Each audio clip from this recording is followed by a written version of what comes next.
తమిళనాడులో విజయ్ ఎన్నికల్లో విజయం సాధించిన తర్వాత తారల రాజకీయాల గురించి చర్చ మొదలైంది. గతంలో సూపర్ స్టార్స్ రాజకీయం గురించి, వారికి దక్కని అవకాశం విజయ్ కు ఎలా దక్కింది, అందుకు విజయ్ ఎన్నుకున్న మార్గం ఏంటి, మిగిలిన వారు చేసిన తప్పులేంటి అనే విషయాలపై దక్షిణాదిలో తీవ్ర చర్చ నడుస్తుంది. 2008లో ప్రజారాజ్యం పార్టీని స్థాపించారు చిరంజీవి. ఒక ప్రపంచంలా కనిపించారు. అప్పటికే పాతుకుపోయిన కాంగ్రెస్, టీడీపీ వంటి దిగ్గజ పార్టీలను ఎదుర్కొని 18 సీట్లు సాధించడం సామాన్యమైన విషయం కాదు.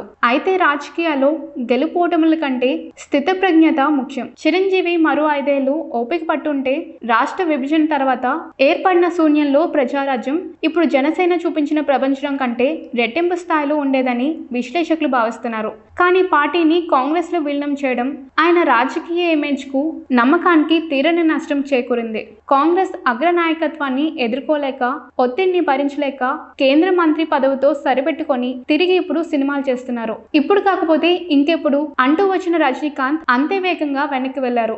దశాబ్దాల కాలం పాటు అభిమానులను ఊరించి చివరి నిమిషంలో ఆరోగ్యం, రాజకీయ ఒత్తిడిని సాకులుగా చూపించి తప్పుకున్నారు. దాంతో ఆయన కెరియర్ లో ఒక గోల్డెన్ ఛాన్స్ మిస్ చేసుకున్నట్లు అయింది. ఆధ్యాత్మిక రాజకీయం అనేది తమిళ్ కు సరిపడలేదు.